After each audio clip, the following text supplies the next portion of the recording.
গিন্নি, বাইরের অবস্থা তো খুবই খারাপ। না জানি আমার নৌকাটার কি অবস্থা। বাইরের অবস্থার কথা কি আর বলবো, ঘরটাই দেখো না, ঘরের ভেতর পানি যে একেবারে একাকার অবস্থা। গিন্নি, এবার একটু কষ্ট করো, আগামী বছরের ভেতরে চালটা সেরে ফেলবো। অনেক তো রাত হলো, এবার একটু ঘুমাও। সকাল সকাল উঠে তো আবার ঘাটে যেতে হবে। তুমি ঘুমিয়ে পড়ো গিন্নি, আমার মনের ভেতরটা বড্ড কু গাইছে। ঘুম আসলে ঠিক আমি শুয়ে পড়বো, তুমি ঘুমিয়ে পড়ো, যাও। সেদিন প্রায় মাঝরাত পর্যন্ত রতন জেগে ঘরের ভেতরে পায়চারি করতে লাগলো।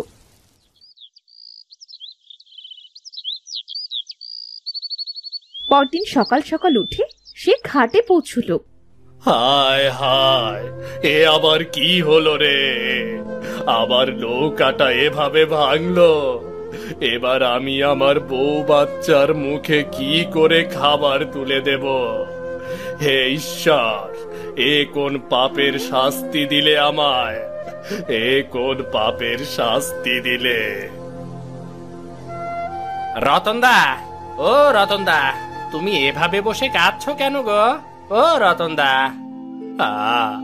এই নৌকাটায় আবার শেষ সম্বল ছিল, কিন্তু গতকালের ঝড়ে নৌকাটি এভাবে ভেঙে যায়। এবার যে আমি খুব নিরুপায়, কিভাবে চলবো আমি? রতনদা, এত কান্নাকাটি করো না তো, সৃষ্টিকর্তা দেখবে ঠিক একটা ব্যবস্থা করে দেবে। চলো এবার বাড়ির দিকে চলো।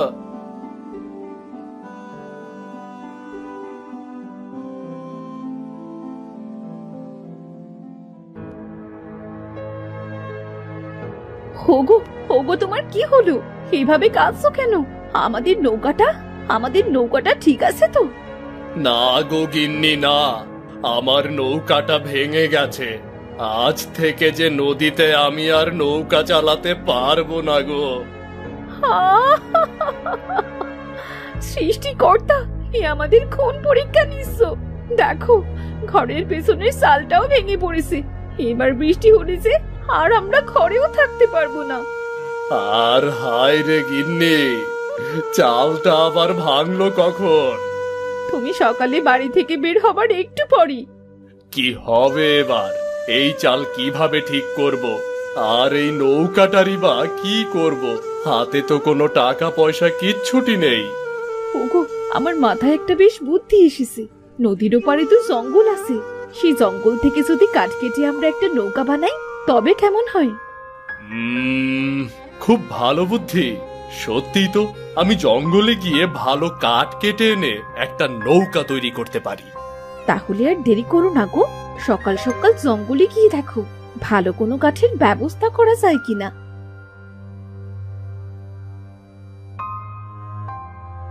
সে নদীর ধারে একটা নৌকোয় করে নদী পার হয়ে জঙ্গলের রাস্তায় পৌঁছলো। জঙ্গলের ভেতর খুঁড়ে খুঁড়ে সে ভালো গাছ দেখতে লাগলো। না, এখানে তো নৌকা বানানোর মতো কোনো ভালো গাছ দেখতে পারছি না। কি করি আমি এখন? এত ভাবছি আমি সহ্য করতে পারছি না। এমন কি কেউ নেই যে আমায় একটু সাহায্য করবে? কে সাহায্য চাইছে? এই জঙ্গলের ভেতরে কে কে সাহায্য চাইছে? দয়া করে সামনে এসো। আমি গো, আমি সাহায্য চাইছি। আমি আম গাছ। দেখো না ভাই, আমার গাছের উপরে আরেকটা গাছ রয়েছে। তাছাড়া এত আমের ভর আমি যে আর সইতে পারছি না। ও তুমি? আমি তোমার ডালপালা ও আমের ভর কমাতে এক্ষুনি সাহায্য করছি। তাহলে আর দেরি করছো কেন ভাই? একটু তাড়াতাড়ি করো না, নয়তো আমি যে কোনো সময় উপড়ে পড়ে যেতে পারি।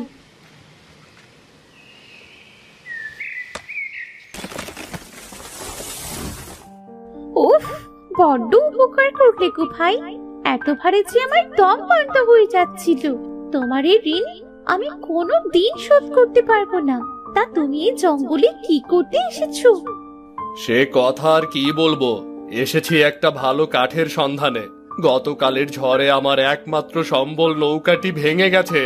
সংসার চালানোর মতো যে আমার আর কোনো উপায় নেই, তাই এই জঙ্গলে আসা।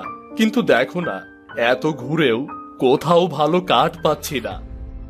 বুঝলাম, কিন্তু এই জঙ্গলে তো ভালো কাঠ পাবে না ভাই।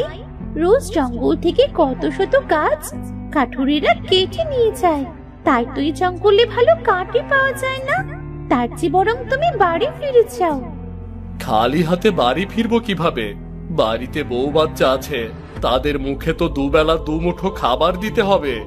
তুমি বাড়ি ফিরে যাও ভাই, সৃষ্টিকর্তা তোমায় ঠিক একটা ব্যবস্থা করে দেবে। রতন আম গাছের কথা শুনে মন খারাপ করে জঙ্গল পার হয়ে নদীর ধারে চলে এলো। এ কি, আমার আনা নৌকাটি কোথায় গেল? এবার ওপারে যাব কিভাবে? কেন যে আমার সাথে এমন হচ্ছে? ও মাঝি ভাই, এত চিন্তা করছো কেন? আরে ব্যাং যে, তা তুমিও কথা বলতে পারো? পারি তো, দেখছো না তোমার সাথে কেমন কথা বলছি। এখানে একটা নৌকা ছিল, বলতে পারবে নৌকাটি কোথায়? তা তো বলতে পারবো না। এই দেখো, ঘাটে একটা নৌকো বাঁধা, এটা তুমি নিয়ে যেতে পারো। কার নৌকা? আমি কিভাবে অন্যের নৌকা নেব? বলো ব্যাং ভাই। মনে করো এই নৌকোর মালিক আমি তোমাকে নৌকাটা দিচ্ছি। সময় সুযোগ বুঝে আমি তোমার কাছ থেকে নৌকোটা ফিরিয়ে নিয়ে আসবো। তুমি এটা নিয়ে যাও মাঝি ভাই। ধন্যবাদ ব্যাং ভাই, তোমাকে অনেক অনেক ধন্যবাদ। তুমি যে আমার খুব উপকার করলে গো। এত বড় নৌকা, সৃষ্টিকর্তা তুমি আমার দিকে মুখ তুলে তাকিয়েছো। তোমার এই খুশি দেখে আমি সত্যি খুব খুশি হয়েছি ভাই। তোমার যাত্রা শুভ হোক। রতন নৌকায় করে নদী পার হয়ে নৌকোটি ঘাটে বেঁধে রাখলো। তুই এখানে বাধা থাক নৌকা, আমি বাড়িতে এই খুশিতে সংবাদটা দিয়ে আসি। আমার বউটা শুনলে যে খুব খুশি হবে।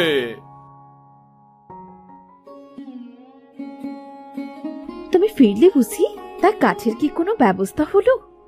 গিন্নি, শুধু কাঠের ব্যবস্থা না গো, বড় একটা নৌকা নিয়ে ফিরে এসেছি। কি বলছো কি? নৌকা বানালে এত তাড়াতাড়ি? শোনো তাহলে।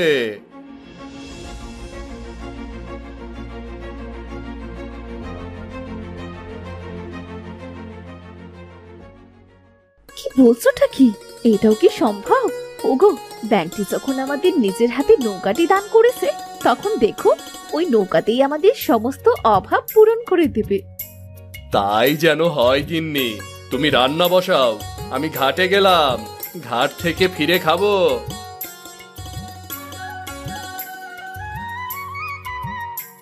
ও মাঝি ভাই, আমরা ওপারের ঘাটে যাব, পার করে দেবে আমাদের? হ্যাঁ ভাই, এসে বসো তোমরা, আমি পার করে দিচ্ছি। এর আগে ঘাটে তো এত বড় নৌকা দেখিনি। তোমার নৌকাটি দেখতেও খুব সুন্দর গো মাঝি। ধন্যবাদ ভাই, নৌকাটি আমার অনেক শখের। আমার একটা মহৎ বন্ধুর উপহার, তার ব্যবহারের মতোই সুন্দর এই নৌকাটি। আরে ভাই, সবাই তো দেখছি রতনের নৌকাতে ভিড় জমায়। মানুষ তো এখন আমাদের চিনেই না।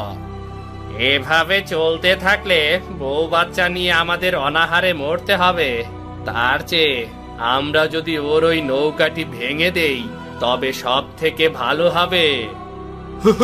ঠিক বলেছ ভাই, আজ রাতে আমরা ওর নৌকাটি ভেঙে দেব, যেন সে আর কোনোদিন ওই নৌকা নিয়ে নদীতে না নামতে পারে।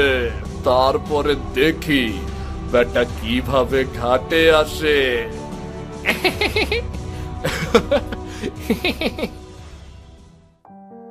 কি ভাইরা, তোমরা এত কি নিয়ে হাসাহাসি করছো? তোমাদের দেখে তো খুশি খুশি মনে হচ্ছে।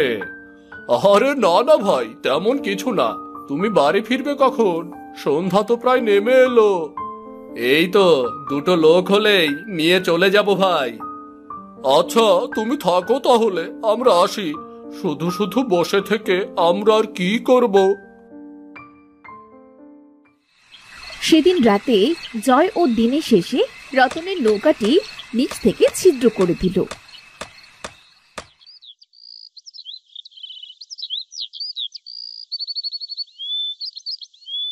পরদিন সকালে, ওগো, তোমার উপকারী বন্ধুর দেয়া নৌকাটি একদিনও তো দেখলাম না। মানুষের মুখে মুখে শুনেছি নৌকাটি দেখতে নাকি খুব সুন্দর। তুমি যাবে গিন্নি? রায়হাটে মেলা বসেছে, চলো তোমাকে নিয়ে একটু ঘুরে আসি। সত্যি বলছো? চলো তাহলে। এর আগে কখনো মেলা দেখার ভাগ্য তো হয়নি, আজ যদি একটু হয়।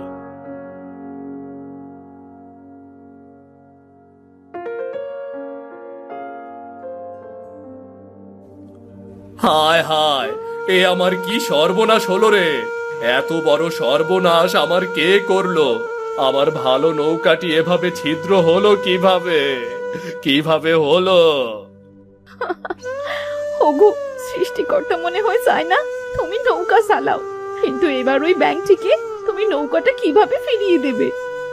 তাই তো ভাবছি গিন্নি, আমি ওই ব্যাঙের সামনে যাব কোন মুখে?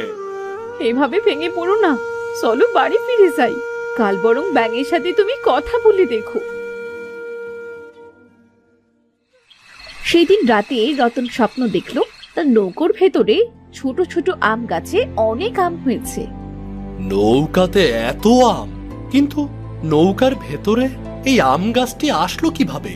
ওই নৌকা তো উপকারী ব্যাঙকে ফিরিয়ে দিতে হবে। না বন্ধু, আমার এই নৌকা লাগবে না। আজ থেকে নৌকাতে তুমি আম চাষ করবে। এই আম গাছ তোমার সততার পুরস্কার। নৌকার ভেতর আম চাষ কিভাবে করব? এই সবগুলোই জাদুর আম গাছ। রোজ তুমি এখান থেকে আম পেড়ে বিক্রি করে তোমার সকল অভাব দূর করবে। কাল সকালে একবার অবশ্যই এই নৌকোর কাছে দেখে এসো। এটা স্বপ্ন হলেও সত্যি। এটা আমি কি দেখলাম? স্বপ্ন দেখলাম? স্বপ্নটা কি সত্যি? পরদিন সকালে রতন তার স্ত্রীর সাথে স্বপ্নের কথা খুলে বলে।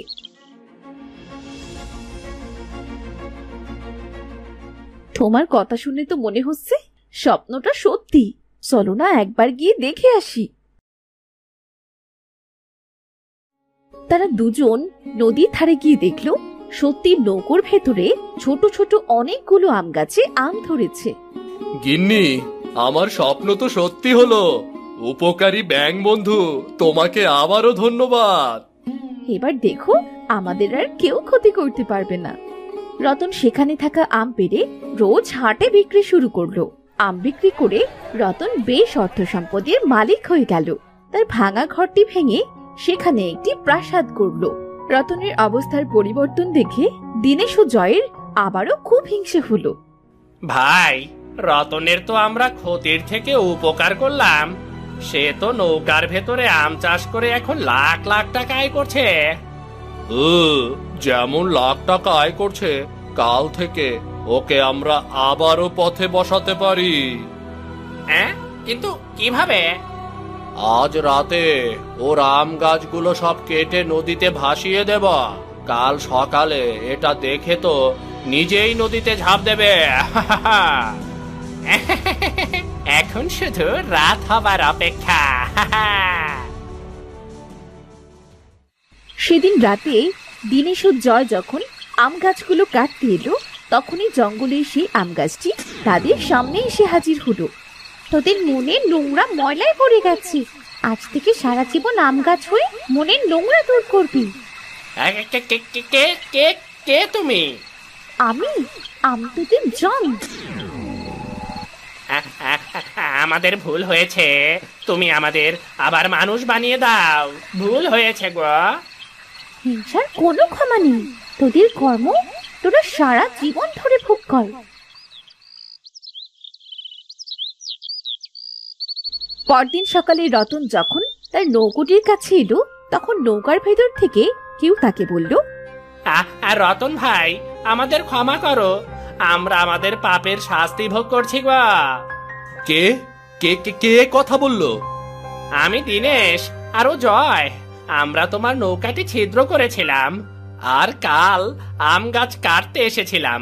তখন একটা জাদুকরি আম গাছ আমাদের আম গাছে পরিণত করেছে গো। তোমরা তাহলে আমার সাথে এমন অন্যায় করেছিলে? ওরা কাল তোমার ক্ষতি করতে এসেছিল, আর তাই তো ওদের গাছ বানিয়ে দিয়েছি। ব্যাং বন্ধু তুমি? আসলে সেদিন আমি আমার রূপ পরিবর্তন করে ব্যাঙ সেজে তোমার উপকার করেছিলাম। আমাকে উপকারের বদলে তুমি যদি আমার উপকার গ্রহণ না করো তাই।